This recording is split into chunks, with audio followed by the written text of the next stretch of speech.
bahor. Yuragimda faqat sen borsan,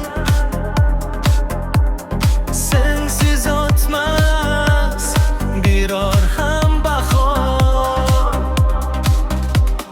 Bir tabassuming yetar menga, qaytgin endi yonimga. Sevgi bizni chorlaydi, qo'llaringni ber menga. Yuragim senga intizor, sevgimiz bo'lsin abadiy. Har nafasim sen bilan baxt topaman hali. Yuragim senga intizor, ko'zlaringda mening bahor. Sen bor joyda hayot go'zal, sevaman seni har mahal. Shamol aytar ismingni sekin, orzularim sen bilan yaqin.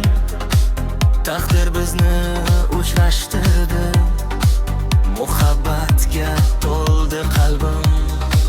Qo'yib yuborma qo'limni chesh, birga o'tsin har tong har kech.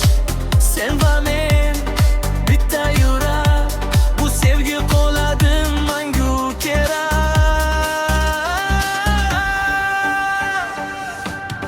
Yuragim senga intizor, sevgimiz bo'lsin abadiy.